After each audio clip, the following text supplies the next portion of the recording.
तर नमस्कार विद्यार्थी मित्रांनो, पुनश्च एकदा तुमचं सर्वांचं संतोष गांधीले या युट्यूब चॅनलवरती स्वागत. आज आपण इंग्लिश ग्रामर मधला अतिशय सोपा आणि पैकीच्या पैकी मार्क मिळवून देणारा प्रकार म्हणजे नॉट ओनली बट ऑल्सो हा शिकणार आहोत. तर नॉट ओनली बट ऑल्सो हा इंग्लिश ग्रामर मधला एक कंजेक्शनचा प्रकार शिकण्याच्या अगोदर नेमका याचा उपयोग कसा करत असतात आणि याने नेमकं काय जोडत असतात याच्याविषयी जर सांगायचं झालं तर दोन वेगवेगळ्या प्रकारचे वाक्य दिलेली जातात तुम्हाला आणि त्या दोन वेगवेगळ्या प्रकारच्या वाक्यामध्ये काही भाग हा समान असतो. दोन्ही वाक्यामध्ये काही भाग कसा असतो, समान असतो. मात्र काही भाग दोन्ही त्या वाक्यामध्ये वेगळा असतो. तर जो समान भाग असतो दोन्ही वाक्यामध्ये तो आपल्याला कॉमन घ्यायचा आहे आणि जो भाग दोन्ही वाक्यामध्ये वेगवेगळा आहे त्यापैकी पहिल्या भागाच्या अगोदर आपल्याला नॉट ओनली लिहायचंय आणि दुसऱ्या भागाच्या अगोदर बट ऑल्सो लिहायचंय. अशा पद्धतीनं दोन वेगवेगळ्या वाक्यामधला समान भाग एकत्रित घेऊन आपल्याला दोन वेगवेगळ्या गोष्टी ज्या एकत्रित दिलेल्या आहेत त्या जोडायच्या. चला तर आपण डायरेक्ट उदाहरण बघू. उदाहरण बघितल्याच्या नंतर लगेचच तुमच्या लक्षात येईल. बघा, पहिलं उदाहरण आहे Gopal plays cricket, he plays tennis too. बघा, Gopal plays cricket, Gopal cricket खेळतो. ही प्लेज, ही म्हणजे तो म्हणजे कोण आहे आता? गोपाल. म्हणजे गोपाल विषयी अधिक माहिती सांगणार हे सर्वनाम आहे किंवा गोपालच्या ऐवजी वापरण्यात आलेले हे प्रोनाउन आहे. He plays tennis too. आता या दोन वाक्याचा जर विचार केला आपल्याला तर या ठिकाणी गोपाल आहे, या ठिकाणी ही आहे. ही आहे म्हणजे कोणासाठी वापरले? ते गोपालसाठीच आहे. म्हणजे हा भाग कसा आहे? कॉमन आहे, सारखाच आहे. प्लेज म्हणजे खेळतो, इथे सुद्धा तो खेळतो. परंतु या वाक्यामध्ये क्रिकेट आहे आणि या वाक्यामध्ये काही टेनिस आहे. म्हणजे गोपाल प्लेज, ही प्लेज हा दोन्ही वाक्यामधला सारखा भाग आहे. मात्र क्रिकेट आणि टेनिस हा भाग वेगवेगळा आहे. तर ह्या दोन गोष्टी आपल्याला नॉट ओनली बट ऑल्सोच्या सहाय्याने जोडायच्या. पण त्याच्या अगोदर लक्षात ठेवा, सारखा भाग अगोदर आलाय का वेगळा भाग अगोदर आलाय? सारखा भाग अगोदर आलाय. सारखा भाग जर अगोदर आला असेल तर अगोदर दोन्ही वाक्यामध्ये आलेला जो सारखा भाग कॉमनली एकदाच घ्यायचा फक्त. आणि आता शक्यतोवर काय करायचं, एकदाच घ्यायलो आपण, त्याच्यामुळे नाऊनच घ्यायचं, प्रोनाउन घ्यायचं नाही. बघा, Gopal plays cricket, he plays tennis too. आता या ठिकाणी घेतला आपण गोपाल प्लेज. ओके. आता ही प्लेज आपल्याला घ्यायची गरज नाही कारण गोपाल प्लेज. आता आपल्याला जोडायचे काय? क्रिकेट आणि दुसरं काय जोडायचं आपल्याला? टेनिस. तर जो पहिला वेगळा भाग आहे त्याच्या अगोदर सरळ सरळ नॉट ओनली घ्या, नॉट ओनली. त्याच्यानंतर पहिला जो वेगळा भाग आहे तो घ्या, काय? क्रिकेट. त्याच्यानंतर दुसऱ्यांदा आपल्याला टेनिस जोडायचे पण त्याच्या अगोदर काय घ्यायचं? But also. आणि नंतर घ्यायचं मग टेनिस. आता हा जो टू वगैरे जे शब्द आलेला असतो नॉट ओनली बट ऑल्सो करत असताना तो काय करायचा? वगळून टाकायचा, काढून टाकायचा, तो याच्यामध्ये घ्यायचा नाही. बघा, पहिलं वाक्य काय होतं? Gopal plays cricket, Gopal cricket खेळतो. ही प्लेज टेनिस टू आणि तो टेनिस सुद्धा खेळतो. आता वाक्य काय केलं आपण? Gopal plays not only cricket but also tennis. म्हणजे मराठीत अर्थ काय होईल? गोपाल हा क्रिकेटच नाही तर टेनिस सुद्धा काय करतो?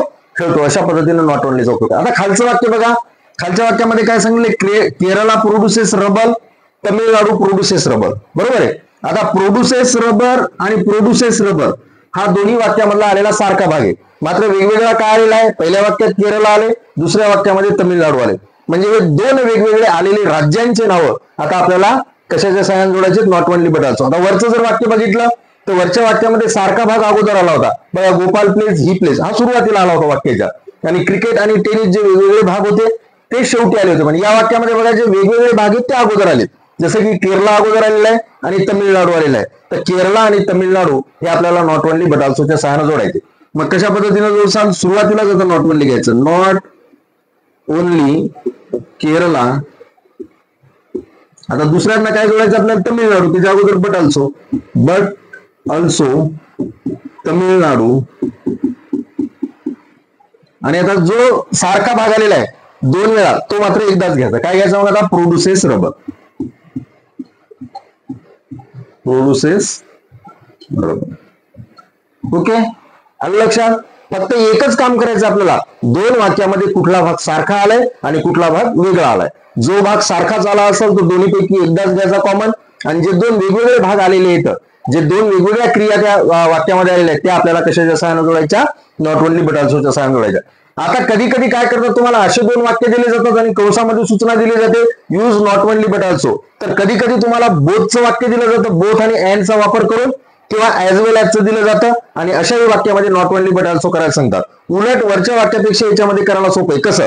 बोथ अँडचं जर वाक्य दिलं असेल तर काय करायचं? सर्वप्रथम बोथ पर्यंतचा भाग जशाला तसं लिहायचा. शी इज घेतला आपण, शी इज. आता हा बोथ शब्द काढून टाकायचा, त्याच्याऐवजी नॉट ओनली घ्यायचं, नॉट ओनली.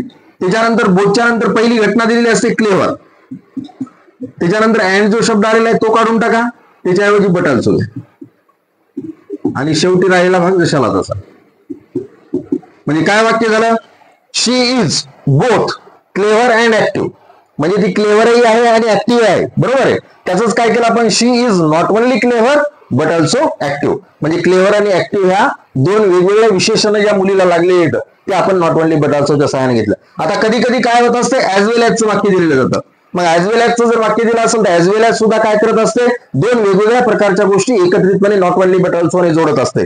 परंतु ऍज वेल ऍजचा उपयोग कधी करत असतात, पहिली वेगळी गोष्ट आणि दुसरी वेगळी गोष्ट याच्याबरोबर मध्यभागी. आता ऍज वेल ऍज ने काय जोडलंय, the boys as well as girls like to play. म्हणजे मुलंच नाही तर मुली सुद्धा काय आवडते, क्रिकेट आवडते. मग आता या दोन गोष्टी जोडायच्या, काय काय जोडल्या याच्यात, एक बॉईज जोडायचे आणि दुसरं काय जोडायचं, गर्ल्स. मग काय करसाल आता तुम्ही या ठिकाणी उत्तर, नॉट ओनली द बॉईज, त्याच्यानंतर ऍज वेल ऍज काढून टाकायचं, but also girls like to play cricket. Okay, अशा पद्धतीने तुम्हाला वेगवेगळ्या प्रकारचे वाक्य त्या ठिकाणी दिलेले असतील आणि कंसामध्ये स्पष्टपणे सूचना दिलेली असेल, use not only but also. तर use not only but also साठी असे दोन वाक्य जरी दिले असतील तरी काही टेन्शन घ्यायचं नाही. मी सांगितले तुम्हाला कशा पद्धतीने, फक्त एकच काम करायचंय, दिलेल्या दोनही वाक्यामध्ये कुठला भाग सारखा आलेला आहे आणि कुठला वेगळा आलेला आहे. जो भाग सारखा आलेला आहे तो दोन्हीपैकी एकदाच कॉमनली घ्यायचा आपण, आणि जो वेगवेगळा भाग आलेला आहे त्यापैकी पहिल्या वेगळ्या भागाच्या अगोदर नॉट ओनली आणि दुसऱ्या वेगळ्या भागाच्या अगोदर बट ऑल्सो घ्यायचं, बाकी काही करायचं नाही. जर हा तुम्हाला व्हिडिओ आवडला तर नक्कीच इतरत्र एज्युकेशन ग्रुपमध्ये शेअर करा. आणखीन काही उदाहरणं याच्यावरती सोडवून बघा, कारण जेवढी जास्तीत जास्त प्रॅक्टिस करसाल तुम्ही तेवढी जास्तीत जास्त उदाहरणं तुम्हाला त्या ठिकाणी कळतील. धन्यवाद.